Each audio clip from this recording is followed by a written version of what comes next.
ஹரே கிருஷ்ணா. தெய்வத் ராச பக்திவேதாந்த சுவாமி ஸ்ரீல பிரபுபாதர் விரிவான பொருள் உரைகளுடன் அருளிய ஸ்ரீமத் பாகவதம் காண்டம் 3 பகுதி 1 பராமரிப்பு அத்தியாயம் 3 பகவானின் லீலைகள் 28ஆம் பதம். அன்னம் சோறு ரசம் தேப்யோ தத்வா பகவத் அர்ப்பணம் தோ விப்ரார்த்தாசவ சூரா பிரணேமுர் புவி மூர்த்தவி. மொழிபெயர்ப்பு. அதன் பிறகு பகவானுக்கு முதலில் அர்ப்பணம் செய்யப்பட்ட அறுசுவை உணவு வகைகளை பிராமணர்களுக்கு அளித்த அவர்கள் தங்கள் தலைகள் பூமியை தொட பணிவுடன் அவர்களுக்கு வணக்கம் செலுத்தினர். பசுக்களையும் பிராமணர்களையும் பராமரித்து பக்குவமாக அவர்கள் வாழ்ந்து வந்தனர். பொருளுரை. பிரபாச புண்ணிய தீர்த்தத்தில் யாதவர்களால் மேற்கொள்ளப்பட்ட பழக்க வழக்கங்கள் உயர்ந்த பண்பாடு உடையவையாக இருந்தன. மனித வாழ்வில் பூரணத்துவம் பின்வரும் கொள்கைகளால் அடையப்படுகிறது. பசு பராமரிப்பு, பிராமண பண்பாட்டை பராமரித்தல் மற்றும் அனைத்திற்கும் மேலாக பகவானின் தூய பக்தர் ஆதல். பகவானின் பக்தராகாமல் மனித வாழ்வை ஒருவனால் பூரணம் உள்ளதாக செய்து கொள்ள முடியாது. பிறப்பு, இறப்பு, நோய், முதுமை ஆகியவை இல்லாத ஆன்மீக உலகுக்கு ஏற்றம் பெறுவதே மனித வாழ்வின் பூரணத்துவமும் மிக உயர்ந்த நோக்கமும் ஆகும். இந்நோக்கத்தை பெறாமல் பெயரளவேயான பௌதிக சுகபோகங்களில் எவ்வளவுதான் முன்னேறி இருந்தாலும் அது ஒருவனுடைய வாழ்வில் பூரணத்துவத்தை அளிக்காது. பிராமணர்களும் வைஷ்ணவர்களும் பகவானுக்கு முதலில் அர்ப்பணம் செய்யப்படாத எந்த உணவையும் ஏற்றுக்கொள்வதில்லை. பகவானுக்கு அர்ப்பணம் செய்யப்பட்ட உணவுகளை பகவானின் கருணையாக பக்தர்கள் ஏற்றுக்கொள்கிறார்கள். எப்படி பார்த்தாலும் மனிதர்களுக்கும் பிற ஜீவன்களுக்கும் பகவான் தான் எல்லா வகையான உணவு வகைகளையும் அளிக்கிறார்.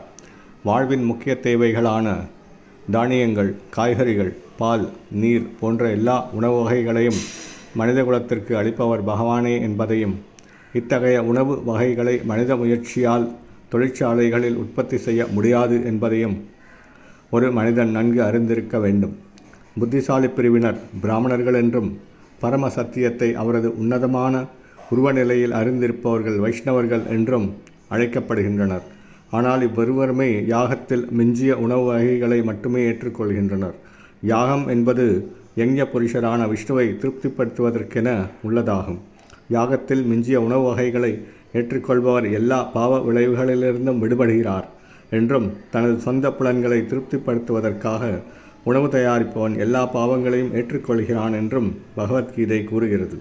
பிரபாச புண்ணிய தீர்த்தத்தில் தகுதியுள்ள பிராமணர்களுக்கு அளிப்பதற்காக யாதவர்களால் தயாரிக்கப்பட்ட உணவு வகைகள் அனைத்தும் பரமபுருஷரான விஷ்ணுவுக்கு முதலில் அர்ப்பணிக்கப்பட்டவையாகும். யாதவர்கள் முதலில் சிரந்தாழ்த்தி தங்களது பணிவான வணக்கங்களை தெரிவித்துக் கொண்டனர். யாதவர்கள் வேத பண்பாட்டில் பக்குவமடைந்தவர்கள். வெவ்வேறு சமூக பிரிவுகளுடன் நன்கு ஒத்துழைப்பதன் மூலமாக மனித வாழ்வின் பூரணத்துவத்தை அடைவதில் பயிற்சி அளிக்கப்பட்டிருந்தனர். உரு ரசம் என்ற சொல்லும் இங்கு குறிப்பிடத்தக்கதாகும். தானியங்கள், காய்கறிகள் மற்றும் பால் ஆகியவற்றின் சேர்க்கையால் நூற்றுக்கணக்கான அறுசுவை உணவுகளை தயாரிக்க முடியும். இத்தகைய தயாரிப்புகள் சத்துவ நற்குணத்தில் உள்ளவை என்பதால் அவற்றை பரமபுருஷருக்கு படைக்க முடியும். பகவத்கீதையில் குறிப்பிடப்பட்டிருப்பது போல் பழங்கள், மலர்கள், இலைகள் மற்றும் பானங்கள் ஆகியவற்றின் எல்லைக்கு உட்பட்ட உணவு வகைகள் பூர்ண பக்தியுடன் படைக்கப்படுமானால் அவற்றை பகவான் ஏற்றுக்கொள்கிறார். பகவானுக்கு நிவேதனம் செய்வதற்கு முக்கியமாக தேவைப்படுவது அன்பும் பக்தியுமே ஆகும். பக்தர்களால் அர்ப்பணிக்கப்படும் இத்தகைய உணவுகளை உண்மையாகவே தாம் உண்பதாக பகவான் உறுதி செய்கிறார். எனவே நன்கு சீர்தூக்கி பார்ப்போமானால் யாதவர்கள் நாகரீக வாழ்வில் நன்கு பயிற்சி பெற்றிருந்தனர் என்பதையும், பகவானின் விருப்பத்தினால்தான் பிராமண முனிவர்கள் அவர்களை சபித்தனர் என்பதையும் நம்மால் காண முடியும். பிராமணர்களிடமும் வைஷ்ணவர்களிடமும் அலட்சியமாக நடந்து கொள்ளக்கூடாது என்று இச்சம்பவம் நம்மை எச்சரிக்கிறது. ஸ்ரீமத் பாகவதம் 3ஆம் காண்டத்தின் பிருந்தாவனத்திற்கு வெளியில் பகவானின் லீலைகள் என்னும் தலைப்பை கொண்ட 3ஆம் அத்தியாயத்திற்கான பக்தி வேதாந்த பொருளுரைகள் இவ்வாறு நிறைவு பெறுகின்றன. ஹரே கிருஷ்ணா.